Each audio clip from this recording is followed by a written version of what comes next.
c'est monsieur Sy Magaye, délégué du personnel, employé de Teranga Sûreté Aéroportuaire. maa ngi jël kàddu gi pour nuyoo d'abord yéen ñi teewee mbir mi c'est juste pour rafraîchir maanaam beesal kàddu yi ñu war a am ak autorités yi. Quand on parle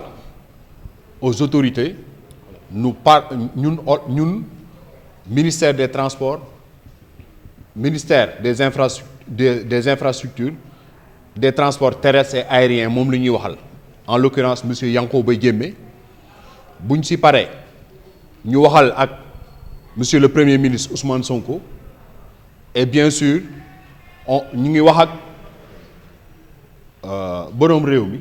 njiitu réew mi, son excellence monsieur Bassirou Diomaye Diakhar Faye. ndëgë ni daaw yàggul dara fàtte xaju fi ñëwoon nañu fii ci même endroit bi ci même place bi di jooytu li agent de sûreté yu Teranga sûreté aéroportuaire nekkee ci aéroport bi. ñun ñooy liggéey 12 heures par jour di noppalu ñaari fan ci lëndëm gi ngay xëy 5 heures du matin ngay yeewu pour dugg sa kër à 23 heures. Le lendemain nga gontaat quitter sa kër à 18 heures pour ne revenir qu'à 10 heures. agent boo gis TSA benn jàmbat la am mooy ndigg luy metti, tànk yuy metti. soxna yi nekk TSA suñu sœurs yi elles sont en train de faire des fausses couches pendant les longs shifts. suñu soxla bi njëkk mooy pénibilité, liggéey bi dafa gudd te metti muy 12 heures. waaw nañ ci kilifa yi dimbali ba pare. muy benn. ñaar li nga xam ni mooy contrat bi ñu régir maanaam li yoon tëral muy accord d'établissement bi TSA nu ko neexee ak wàll ba ko ca saf moom lay jël di ko appliquer. du dëgg accord d'établissement boobu nag ci cadre commercial la nekk, convention commerciale la nekk, te ñun ay agents de sûreté aéroportuaire lañ. nous dépendons directement de l'aviation civile internationale OACI ak ANACIM ak et cetera. donc première chose à faire ci caytu nañu caytu te njëlbeen fan la TSA jaar ba jot ci marché sûreté bi ba pare. loolu mooy wax ji jaarul fenn lu dul ci nguur gi génn, nguuru Macky Sall moom la ñu gisanteel ñu xool ba xam ni bu ñu defee lii ak seeni tëralin mën nañ jot ci marché bi. marché bi nag ñoom jot nañ ci. Macky Sall moo ñu fi bàyyil séquelle bii muy TSA. jubbanti nag bu ko nguur gi wootee jot na ñu jubbanti nag TSA ndax seeni doomi réew ñu fi nekk ñun duñu ay français yu ñuy jox marché bi déedéet ñun ay jeunes sénégalais ñu digne et fier. du dëgg sénégalais yi moom seen réew nag ndeem bërki démb nee nañu armée française na fi jóge ñu jël seeni dëbës dem nañu jël sûreté bi jox ko sénégalais yi. loolu mooy wax ji jël sûreté bi jox ko ñoo xam ne dinañ ko doxal si njëkk ak nu mu gën a jaadoo nu mu gën a rafete kenn bañ a gaañu. waaye TSA ku fay liggéeyee hernie discale ngay am, douleur lombaire, nerf sciatique, yaa ma dégg problème neurologique yu dul jeex la agent yi dëkkee.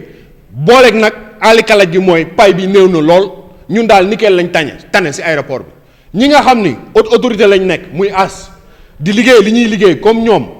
muy waa haute autorité mais mën nañ ñu fay ñaari yoon te ñoo bokk même liggéey. loolu nag du yoon. waaw ñi ŋànk réew mi tey danoo xeex ba am li ñu am. ñi ngi leen di ñaan li ñu leen waxoon daaw que la fouille soit complète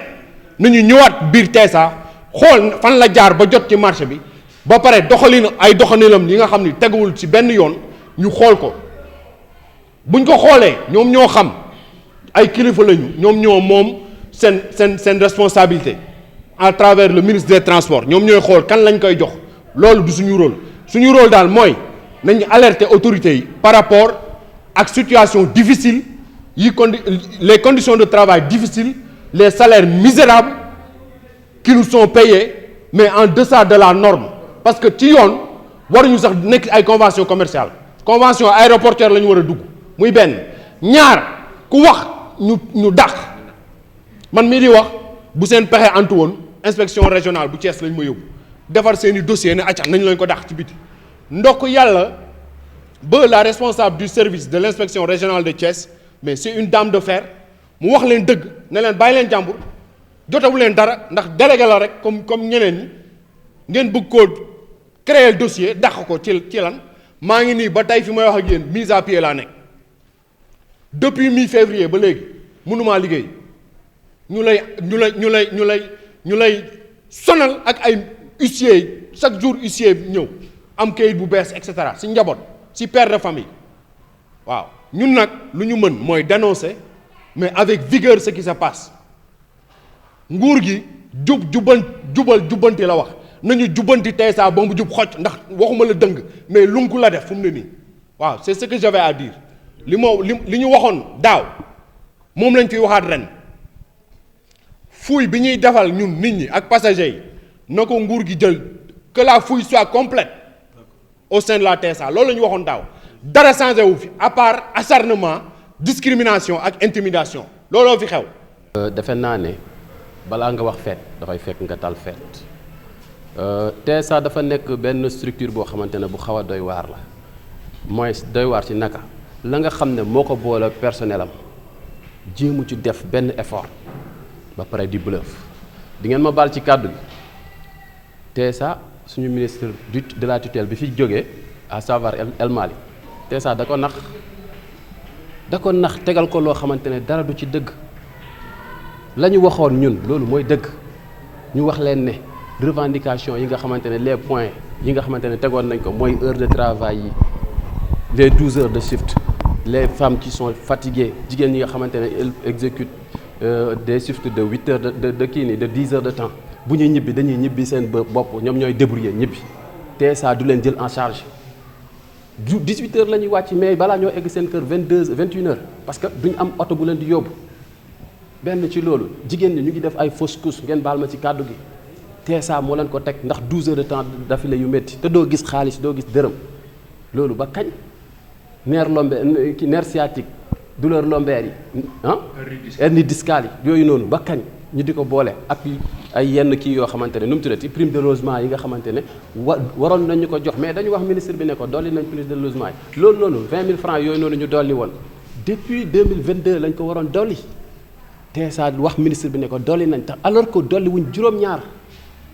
mais naka nga mën a nekkee ci structure bu mel noonu li nga xam ne moo la booleeg moom di accord d'établissement mënut ko respecter benn yoon salle de repli salle d'opération pour ASA jël ay agents def leen ay OJT plus de 2 ans mënoo fexe ba ñu am situation bu gën loolu c'est déplorable nekkul loo xamante ne mënoo nekk di ko dund nag nga ne da ngay continuer di def ay fête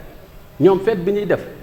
ñoom ak ñi nga xamante ne ce sont leurs complices maanaam ñi nga xamante ne TSA daf leen defal ay promotion ñu mën a nekk si lu neex TSA ñooñu ay xaalis lañ ñun nous sommes des syndicalistes ñoom xaalis moo leen yëkkati ñun li nga xamante ne moom la personnel bi bëgg ci loolu lañ nekk fii may wax ak yéen nii suñu syndicat le syndicat des employés nous sommes aux environs de 500 mais wallahi azim les 300 agents acceptent de nous rejoindre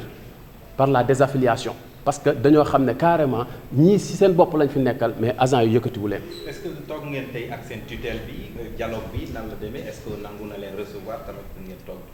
joindre loolu yëpp. xam nga TSA lobby la bu ñuy def li ñuy def syndicat bi nga xamante ne maanaam les 3 syndicats dafa am syndicat des cadres ci cadres yooyu noonu lay dem jël ci cadres yi boole leen ak le régime mais ñun ñi nga xamante ne. nous sommes les concernés duñ ñu booleeg le régime maanaam su ko defee nag ñoom dañuy dem wax ce qui est en faveur avec la direction li nga xamante ne moom la direction bëgg ñoom loolu la ñuy wax mais duñu wax li nga xamante ne les choses telles qu'elles sont la situation est plus que déplorable voilà. ak tutelle bi toog ngeen. bon waxoon nañ leen ne dinañ toog ministre bi ñun comme ni ko sama naataango bi waxee sànq rek fu nekk dem nañ fa déposer nañ. lettre d'audience au niveau de la AS déposé nañ lettre d'audience au niveau de l'AIBD déposé nañ lettre d'audience au niveau de l'ANACIM amul fenn fooy bàyyi foo xam ne déposé nañ fa ay lettre d'audience accusé de mu ngi fii nii décharge yi yëpp mu ngi ak ñun mais duñ ñu woo te ñun buñ ñu woowut góomu agent wu TSA yi du faju te li may wax nii yëpp dañ ko wax tombé ci d'accord génne ko sous forme de PV collège bi signé ñoom ñu bañ na duñ ko def lii di salle de repli yi lii di prime de risque yi ah lii di rappel avancement yi man mii di wax ak yéen pourquoi man ñu defal ma sama avancement automatique ba ma amee 5 ans ci entreprise bi plus de lu mot ay 250 agents ñu am plus de 5 ans ci entreprise bi TSA bañ refus catégorique ne du leen jox seen kii nii seen excédent yi maanaam plus de 5 mois 5 ans yi loolu du yoon du dëgg te boo waxee ñu commencé intimidation agents yi dañ leen intimider ba benn agent amatul fit taxaw pour wax dire non mais autorités yi nañ xam ne Teranga li mu nekkee amatul fenn, c'est de l'esclavage. Je m'appelle Mbaye Diagne Diaw. Je suis un représentant des délégués du personnel de Teranga Sûreté. Nous vous avons invité aujourd'hui afin de pouvoir rallier l'information aujourd'hui que nous vivons au sein de TSA. Mesdames, Messieurs, chers invités, nous, délégués de la base de la société Teranga Sûreté Aéroportière, remercions toutes les personnes qui ont voulu répondre à notre invitation. Après une longue trêve dans laquelle nous avions voulu taire toutes les plaidoiries et accueillir les grands projets de réforme du gouvernement concernant le secteur aéroportier, en plus de juger nécessaire d'accorder un temps à notre nouveau ministre de tutelle d'entrer pleinement dans ses fonctions, nous avons décidé aujourd'hui de prendre la parole. Vous n'êtes pas sans savoir que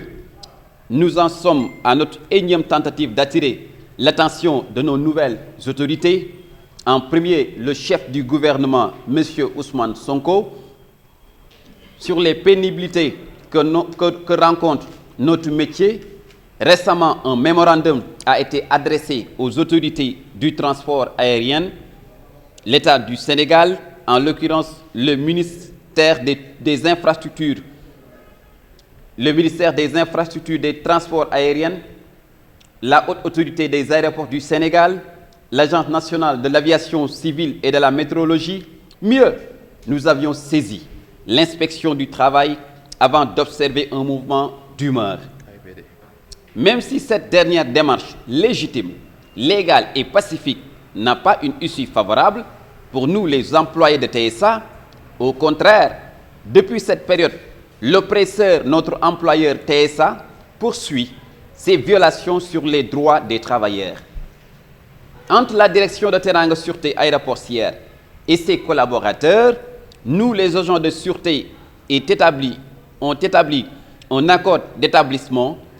Plusieurs parmi les points qui composent l'accord d'établissement ne sont pas respectés par l'employeur. Notre cadre professionnel souffre de plusieurs maux, dont l'absence de salle des opérations pouvant contenir entièrement les services de repli. Le renouvellement des tenues tarde à se faire, les shifts de 12 heures jugés trop longs matin et soir gangrènent la santé de l'agent de sûreté. Les revenus sont précaires, les négociations sur les primes de risque sont à la traîne. La prise en charge médicale ne couvre pas les véritables urgences. Mesdames, Messieurs, le mémorandum que nous avons adressé aux autorités revient largement sur l'ensemble de nos plaidoiries. Et nous vous invitons, le Premier ministre Ousmane Sonko, à travers lui, le ministre des Transports Yankoba Djemé, à s'enquérir de notre situation. Chers invités, à la lumière de ce qui précède, après avoir subi beaucoup de frustration dans l'exercice de notre exaltante tâche, dans la moindre considération de notre employeur, abandonné à notre sort par une centrale syndicale tutélaire, en l'occurrence la CSA, pour ne pas la nommer, et déchu des comportements inélégants d'un syndicat nommé CITAC, ainsi qu'un syndicat des cadres qui cherche à nous faire ombrage. Nous, délégués de la base de TSA, prenons date et l'engagement de nous constituer en un comité d'initiative pour la création, dans les meilleurs délais, d'un syndicat autonome et indépendant capable de prendre en charge et en toute souveraineté les destinées des agents de sûreté aéroportière que nous sommes. L'appel est ainsi lancé à l'endroit de tous les travailleurs de TSA, épris de justice et désireux de s'affranchir de certaines chapelles syndicale opportuniste à la solde du patronat. La lutte continuera pour le contrôle de l'activité de la sûreté aéroportuaire car nous en avons l'expertise, l'ambition et la volonté dans l'intérêt exclusif du transport aérien. Pour conclure, nous vous invitons à lire le mémorandum joint à la présente déclaration liminaire pour plus d'informations.